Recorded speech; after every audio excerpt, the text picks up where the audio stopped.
Hi అండి, అందరికీ నమస్తే. Welcome back to our channel. నేను ఇప్పుడు చూపించేది సారీలో వచ్చిన క్లాత్ బార్డర్ని నేను వేస్ట్ చేయకుండా హిప్ బెల్ట్ని అయితే స్టిచ్ చేస్తున్నానండి. టూ సైడ్స్ మనకి ఉల్టా సీదా అనేది లేకుండా టూ సైడ్స్ సీదాగానే ఉండేటట్టు ఎలా అనేది మీకు క్లియర్గా చూపిద్దామని చెప్పేసి వీడియోని అయితే స్టార్ట్ చేసినానండి. ఎక్కడ కూడా స్కిప్ చేయకుండా చూడండి. బిగినర్స్కి చాలా బాగా యూజ్ అయ్యే వీడియో ఇది.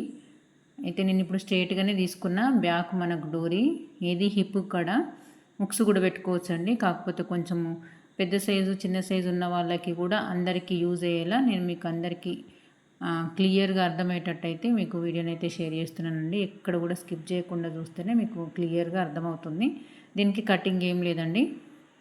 నార్మల్గా మీరు బార్డర్ ఏదైతే తీసుకొని హిప్ బెల్ట్ స్టిచ్ చేసుకుంటామని చెప్పని అనుకుంటారో అదే క్లాత్ని కట్ చేసి పెట్టుకోండి. నేను ఫస్ట్ ఆఫ్ ఆల్ అయితే డోరీ అయితే స్ట్రైట్గానే తీసుకున్నా. క్రాస్గా తీసుకోవడానికి క్లాత్ అనేది ఎక్స్ట్రా లేదు కాబట్టి స్ట్రైట్గా తీసుకోవాల్సి వచ్చింది. ఒకవేళ క్లాత్ ఎక్కువ తక్కువ ఉంటే క్రాస్గా తీసుకొని కూడా స్టిచ్ చేసుకోవచ్చు. నేను బార్డర్ని కొంచెము ఒక 1 ఇంచు గ్యాప్ ఎక్కువ ఉండేటట్టు, అంటే వన్ సైడ్ ఏమో కర్వ్స్ వచ్చినాయి బార్డర్. ఇది పూసలు చిన్న చిన్న స్టోన్స్ లాగున్నాయండి అవి. అట్లాంటి బార్డర్ తోటి కర్వ్స్ అయితే మొత్తం కట్ వర్క్ లాగా వచ్చింది గోల్డ్ కలర్ పూసలతోటి.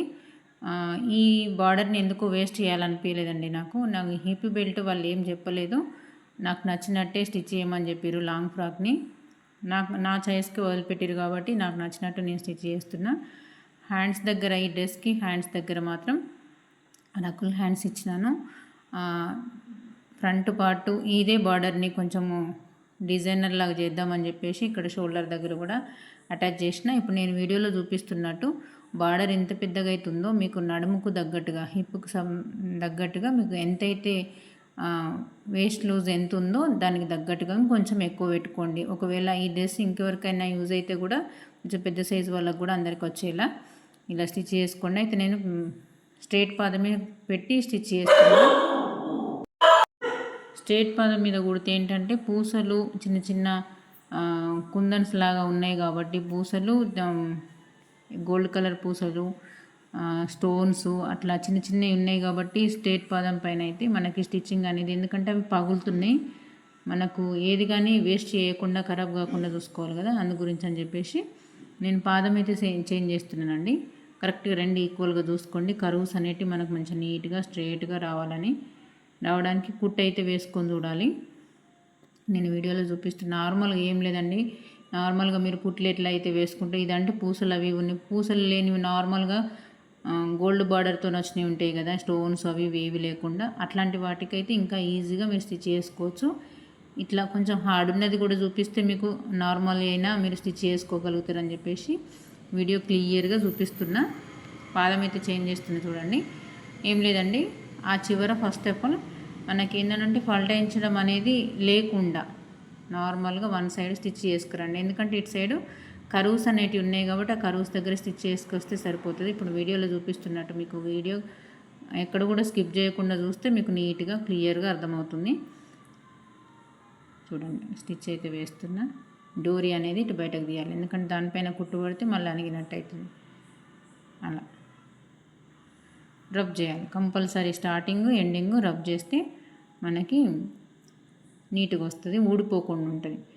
ఇంత పెద్ద ఎక్స్ట్రా క్లాత్ అనేది అవసరం లేదు కదా, కొంచెం తీసేస్తున్నా అంతే. ఇటు తీసేసి నార్మల్గా లోపల సైడ్ మనం లైనింగ్ కూడా పెట్టుకోవచ్చు అండి. లైనింగ్ పెట్టుకుంటే బాగానే ఉంటాయి. ఇది పూసలు స్టోన్స్ అవి ఉండి ఇదే హెవీగా ఉంది, మళ్ళీ లైనింగ్ వేస్తే ఇంకా హెవీగా అవుతుంది అని చెప్పేసి నేను పెట్టలేదు. ఇలా మీ దగ్గర ఉన్న దాంతోనే మనము డిజైనర్ డ్రెస్సెస్ కానీ బ్లౌజ్ కానీ ఏది కానివ్వండి వేస్ట్ చేయకుండా మనం ఏ రకంగా స్టిచ్ చేస్తే పర్ఫెక్ట్గా ఉంటుంది, నీట్గా కనిపిస్తుంది అనే విధంగా మనం స్టిచ్ చేసినట్టయితే కస్టమర్ మన చాయిస్కి వదిలిపెట్టినప్పుడు మాత్రం మనకు నచ్చినట్టు స్టిచ్ చేయొచ్చండి. అంటే మనకి ఇది అనుకున్నామా అది చేసేయాలన్నట్టు ఉంటుంది. ఇలా ఏం లేదండి, ఇక్కడ కర్వ్స్ దగ్గర ఒక స్టిచ్ వేసుకొస్తే సరిపోతుంది. కుట్టు పడుతుందా లేదా అనేది క్లియర్గా చూసుకుంటే సరిపోతుంది అంతే.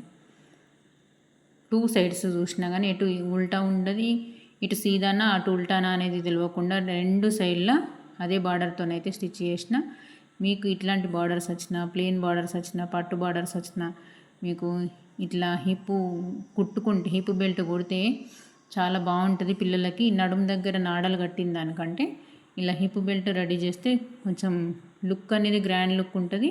ఇది వేస్ట్ చేయకుండా ఉంటుంది. కస్టమర్కి ఇచ్చినా కానీ దీన్ని ఏం చేసుకోరు కదా, వాళ్ళకి ఏం చేయాలనో కూడా అర్థంగా తీసి చెత్తలో పడేస్తారు. అట్లా ఇది మనం ఈ రకంగా యూజ్ చేసి ఇచ్చినాం అనుకోండి, పిల్లలు ఇష్టంగా వేసుకుంటారు. ఎప్పుడు రొటీన్గా నడుము దగ్గర, ఇప్పుడు మనం హిప్ దగ్గర డోరీస్ అయితే కడతాం కదా, ఇక్కడ నెక్ దగ్గర కాకుండా హిప్ దగ్గర ఆ డోరీస్ కాకుండా ఇలా కొంచెం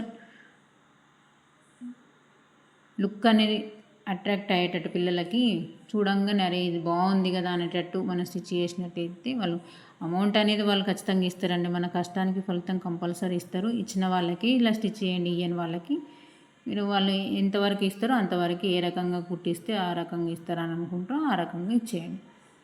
ఎందుకో ఇది మీకు వీడియో షేర్ చేయాలనిపించింది. బిగినర్స్కి అయితే చాలా బాగా యూజ్ అవుతుందండి. వీడియో నచ్చితే లైక్ చేయండి. మరిన్ని వీడియోస్ కోసం మన ఛానల్ని సబ్స్క్రైబ్ చేసుకోండి. హిప్ బెల్ట్ ఎలా ఉంది